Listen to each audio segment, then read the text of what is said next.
Entonces, pues yo vengo a hablarles un poquito sobre lo que hacemos como Contraloría, como control preventivo concomitante, control posterior, pero quiero enfocarlo en un tema que es los contratos de emergencia. Y también lo utilizo porque en este gobierno se han desarrollado 4 emergencias económicas sociales, donde nos llevan y nos dirigen a una contratación directa y urgente. Entonces, el primer dilema, porque vamos a combinar el tema académico con lo que realmente vamos adelantando en la unidad, en la Contraloría y en las diferentes dependencias, es cuando hacemos un contrato de emergencia y vemos que encontramos un dilema entre la velocidad y la evidencia. Para nosotros los que adelantamos procesos de responsabilidad fiscal y también incluso, y voy a traer mi experiencia anterior, experiencia laboral, para los que adelantamos procesos judiciales, vamos a ver si en un contrato de emergencia, en una contratación directa o incluso en unos contratos electorales está el tema de la evidencia, de cómo poder realizar una investigación y cómo podernos dar cuenta si en ese contrato de emergencia hay de pronto una pérdida del erario y también hay un desarrollo ilegal en esa contratación que puede generar de pronto unas sanciones de carácter penal y unas sanciones de carácter disciplinario que más adelante veremos. Entonces, hacemos una línea donde hay una decisión administrativa que es la urgencia. Y es que la urgencia no es que esté mal, la urgencia está legalizada en la ley 80, la urgencia se presenta, pero cómo debe desarrollarse, cómo debe manejarse esa urgencia. La urgencia no significa que debemos vulnerar los principios establecidos no solamente en la ley 80 de 1993, sino en la Constitución política, que también establece unos principios constitucionales por los cuales también deben regirse toda la contratación. Entonces, hay que mirar cuándo se presenta esa situación de emergencia, cuándo hablamos de una emergencia, cuál es el riesgo que se tiene frente a la contratación de emergencia, y hay una realidad que es desafortunada. La emergencia no crea la corrupción, la vuelve eficiente, desafortunadamente. Y acá vengo a traerles un ejemplo de una emergencia que tuvimos hace 4 años, que fue la emergencia del COVID. Antes de que empezamos a hablar de la anatomía de la opacidad, quiero hablarles qué pasó en esa emergencia del COVID. Desafortunadamente, de las desgracias, la corrupción se alimenta. En el momento del COVID se desarrollaron una cantidad de contratos para solventar la situación que se presentaba. Contratación que se pudo observar que generó un detrimento, no solamente patrimonial, sino que también generó unas situaciones de carácter delictuales como también disciplinarias. Uno de los ejemplos es toda la contratación que se hizo en COVID con personas, y acá lo unimos a lo electoral, personas que habían realizado donaciones o pertenecían a las campañas electorales. Y ahí viene el trabajo de la Contraloría General de la República y su colaboración interinstitucional con las otras entidades. Gracias en su momento a un trabajo desarrollado por la DIARI, se pudo observar toda la contratación que se realizó tanto en gobernaciones como en departamentos con personas que estaban impedidas e inhabilitadas para desarrollar esa contratación. Fue una alerta que hizo la DIARI. Observamos más o menos que se habían realizado, no tengo el número de contratos exactos, pero sí el número de departamentos. En 25 departamentos se habían realizado contrataciones con personas que están inhabilitadas. Y en 60 municipios del país se habían realizado esa clase de contratos. Gracias a la alerta que realizó la Contraloría, se pudo parar el detrimento. Fue una alerta realizada, se paró el detrimento, pero no se dejó de investigar la parte disciplinaria y la parte penal, puesto que ya se había constituido un delito y una posible falta disciplinaria. Pero ¿qué pasó? Y eso fue lo positivo de la alerta, que el dinero no se perdió. Porque al informar y al sacar a la luz esta clase de contratación que se realizó, Para la Contraloría no generó un detrimento, no hubo un proceso final con una sanción, puesto que el dinero no se perdió, porque en la mitad de la contratación realizaron otros CIS, ajustaron los dineros en la liquidación o simplemente no se realizaron los contratos. Y esa es la ventaja de nuestro control concomitante. Entonces, eso nos sirvió también para mirar una cosa. El problema de unas contrataciones de emergencia y también de los contratos que se hacen violando las leyes de garantías electorales o antes de las garantías electorales, porque es un interrogante, porque tanta contratación en esa época es que no dejan huella. Son contratos directos, son contratos que señalizados, indicados para bien o para mal. Entonces son contratos que no dejan huella y para el investigador, tanto de los diferentes mecanismos de control, Contraloría, Procuraduría y Fiscalía, Fiscalía no es un elemento de control, pero es de vigilancia de los delitos, ¿no? Pero no dejan huella y la investigación se hace muy difícil. Acá lo coloco como un expediente silencioso, porque realmente el expediente no nos arroja muchos resultados, muchas respuestas, y el dinero se va perdiendo y las personas siguen cometiendo faltas disciplinarias y cometen delitos. Y es un rastro que no se puede verificar y el control pierde realmente su objetivo. Entonces, ¿qué es lo que nosotros buscamos antes de llegar a un expediente, a una investigación de carácter fiscal? Revisamos el tema del control posterior o el control anterior. Y acá yo lo vengo y lo señalicé como el control posterior es una autopsia, es un muerto. El control preventivo y concomitante es una biopsia, es una prevención. Entonces, he querido mostrarles a ustedes un poco y acoger lo que ya nos había adelantado nuestro director de la DIARI frente al control preventivo y concomitante que pocos conocen que realiza la Contraloría General de la Nación y de la República y que es muy importante. Yo creo que a partir de ese cambio que se hizo a través del acto legislativo 04 del 2019, desarrollado por el decreto 403 del 2020, ha prevenido no solamente la corrupción, sino la indebida administración que termina siendo al final corrupción. Entonces hablamos de un control, un tradicional, que es el control que antes realizábamos, que lo seguimos realizando, que es un control posterior, que busca el resarcimiento del daño. Acordémonos que el proceso fiscal es un proceso administrativo resarcitorio, no es un proceso administrativo sancionatorio, y eso lo ha establecido la Corte Constitucional. Y que el tema de la reconstrucción de los hechos consumados.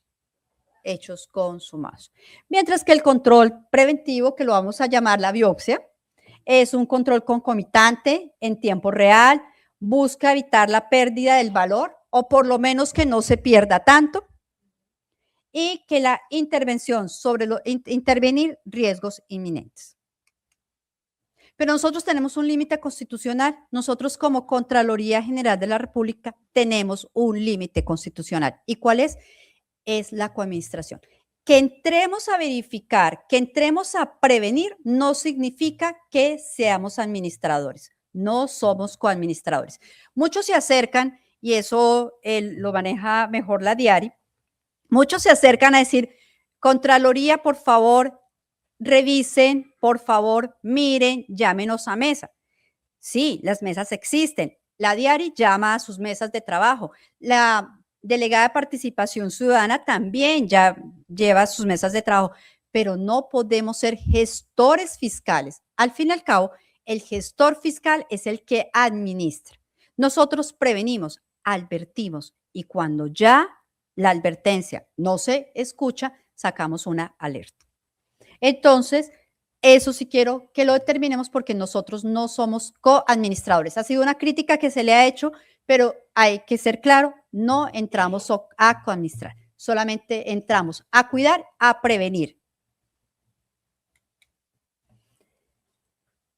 La exigencia de la huella. ¿Por qué es tan importante el tema de la huella? Por la investigación. Cuando yo llamo huella es el rastro que queda de un una mala administración, de una indebida administración y de una ilegal administración de los dineros públicos.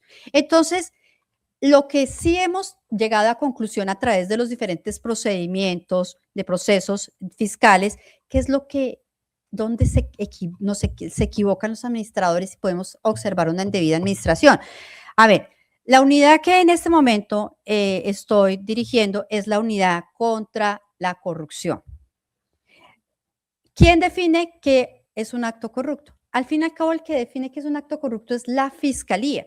Nosotros adelantamos los procesos de impacto, pero lo que sí hemos observado es un foco igual en todas las diferentes unidades que adelantan procesos de responsabilidad fiscal, y es que hay una huella en precios, selección y destino.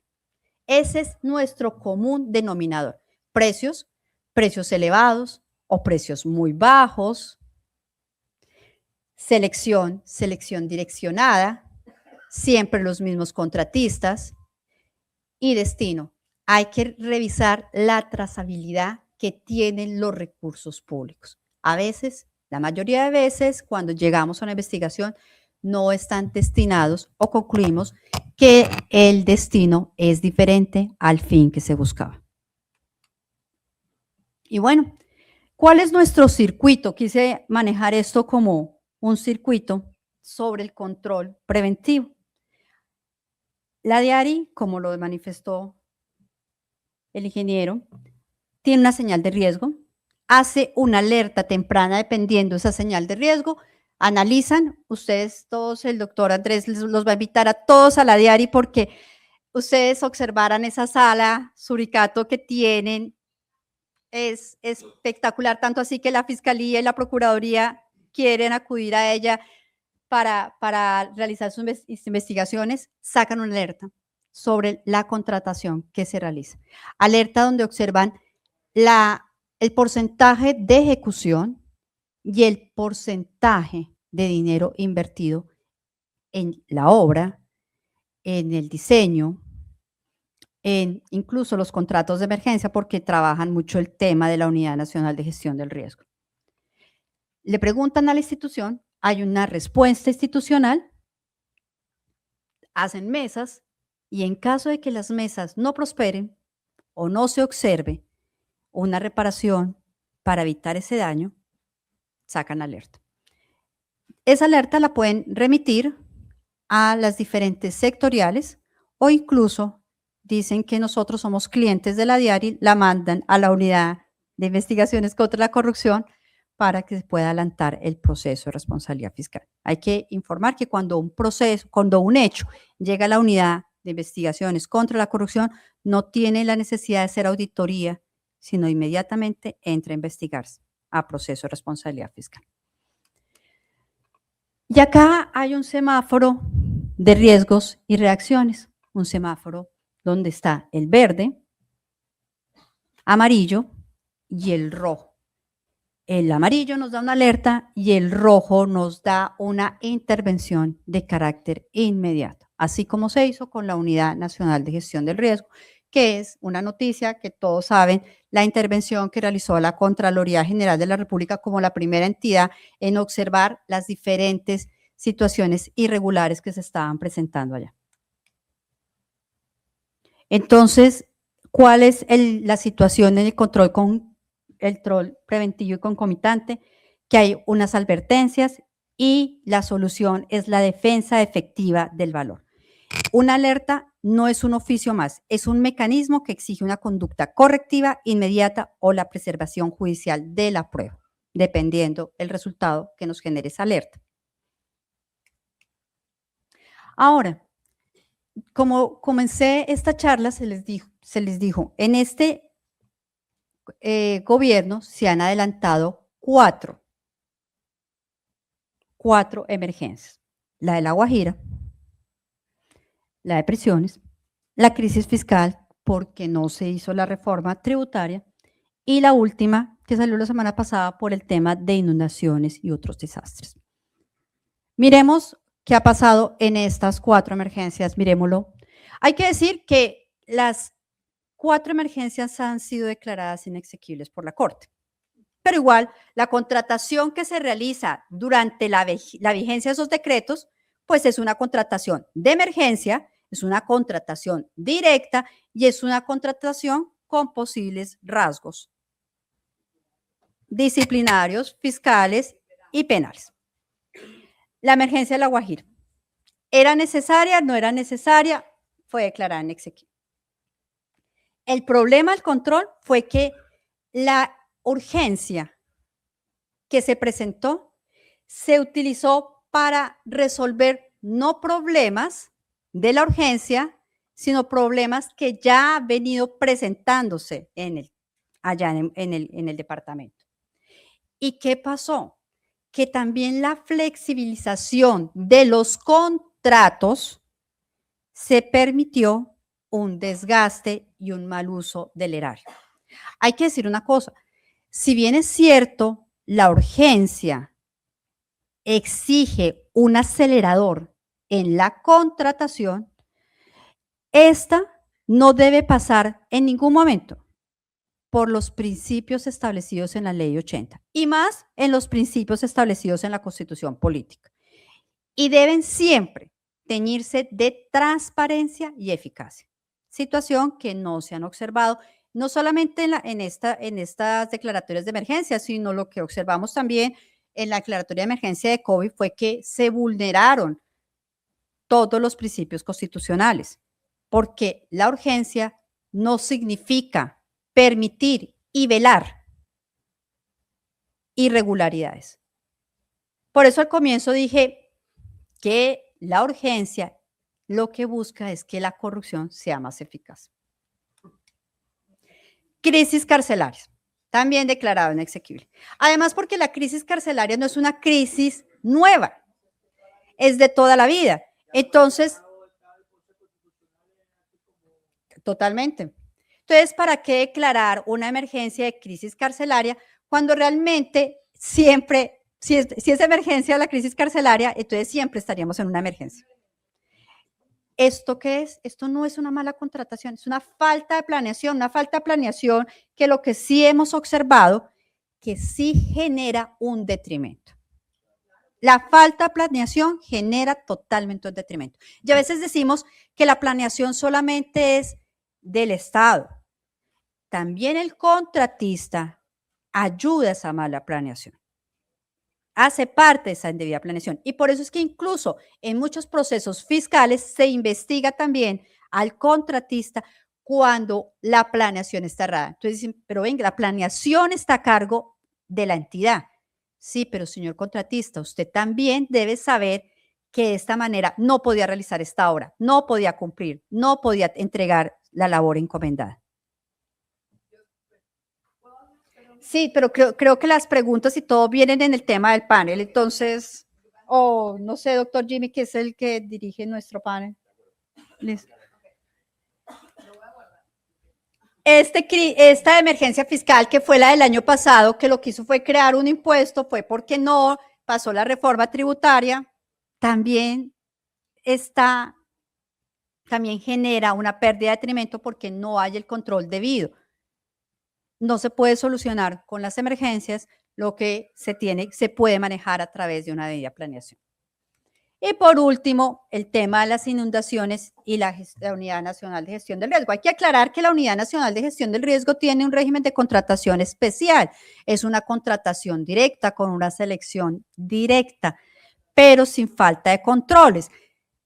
¿Qué pasa? Que por eso les dije, no es que estemos en contra de la contratación de emergencia, ni más faltaba. Es un país con muchas emergencias. Lo que sí tenemos e invitamos a que estas emergencias sean necesarias, que no se conviertan en una respuesta para generar y tapar lo que se debe hacer y tampoco que de las tristezas convertamos esto en una forma de llenar nuestros bolsillos. Bueno, y ahora me voy a meter en los terrenos de la diaria porque acá son los números la diaria. Entonces, nuestra diaria es inteligencia de datos, alertas tempranas y también manejan lo que es el SIHAP, que es el Sistema General de Advertencia Pública. Y ellos tienen todo esto regulado, todo lo tiene reglamentado. Entonces, no solamente, y ahí voy no solamente ellos no solamente tienen datos, ellos analizan, hacen tareas de policía judicial, nos dan nuestros insumos, colaboran con toda la entidad. ¿Y qué es lo que observamos en los patrones comunes de estos riesgos, de estas alertas que nos da la diaria? Una resignación temporal, una emergencia como escudo, lo que yo les estoy diciendo y los que están utilizando la emergencia como escudo para realizar tareas propias, y una generalidad deliberada. El objetivo final no es detener la acción del Estado. El objetivo final cuando se critica la contratación en emergencia no es detener la labor propia del Estado. Hay una emergencia, hay que apagarla, hay que prevenirla, hay que evitar mayores riesgos. Pero con un manejo de contratación como se viene realizando, no se está logrando. Mire cuál ha sido el problema de la mojana. Es un problema que la naturaleza cada vez está llevándose más el erario. Entonces, no es no parar y no prevenir, es hacerlo bien y cada vez mejor. ¿Qué se busca? Proteger el patrimonio público antes de que se pierda en forma más eficiente de gestión. Pero ¿esto qué significa? Si bien es cierto, hay unas alertas, si bien es cierto, estamos indicando que no se pierda el dinero, no significa que lo que ya se perdió por una indebida planeación o lo que nos va a costar de más, no se investigue. Acá se pueden hacer alertas, acá se pueden hacer advertencias, acá podemos llegar a Compromiso Colombia, pero lo que se perdió o lo que posiblemente se perdió en otras partes, no se investigue. El proceso sigue. Y eso es lo que miramos en este control fiscal. Está no solamente la DIARI, está el programa del SIGAP, está el programa de Salvando Obras y también está el de Registro Nacional de Obras Inconclusas, que acá en la Contraloría General de la República lo manejan de dos maneras. Una parte lo maneja la DIARI con sus alertas, con sus investigaciones y su análisis, y otra parte la maneja la Dirección de Participación Ciudadana. Y ahí cojo el lema que tiene el delegado de Participación Ciudadana, que dice que no hay mejor auditor que el ciudadano. El ciudadano es el mejor auditor. Entonces, este registro no solamente lo adelanta la DIARI, sino la delegada de Participación Ciudadana, pero con la colaboración de los veedores. Como les dije, la DIARI es una inteligencia de datos, tiene capacidad, tiene una función, tiene un impacto. También está el tema de Salvando Obras, que pues lo conocemos, en esta administración se conoce como Salvando Obras, antes se conocían como Compromiso Colombia. Tenemos el Registro Nacional de Obras Civiles Inconclusas, como ya se los dije, y la meta es asegurar que la contratación de emergencia resulte en obras funcionales. La meta de esta administración es recuperar 20 billones de pesos en obras. La DIARI ha recuperado un gran porcentaje de esos 20 billones. La delegada de participación también, junto a la labor que realizan todos los veedores que colaboran en esta protección del erario. Por último, quiero dejar esto para ustedes. La urgencia no es una patente de opacidad. El Estado no puede normalizar decisiones de alto impacto sin memoria verificable. Si hay excepción, debe haber mayor luz, evidencia, no menor. Lo que he dicho, la urgencia manifiesta la contratación de emergencia o incluso la contratación previa electoral no puede hacerse para llenar los bolsillos de otro, sino actuarse con transparencia, con pulcritud y respetando los principios constitucionales. Y para eso estamos, para proteger el erario. Y esa es nuestra labor. una labor preventiva y una labor posterior, un control posterior para proteger lo que es de todos. Muchas gracias. Accede a este y otros contenidos cuando quieras. Suscríbete, aprende y comparte.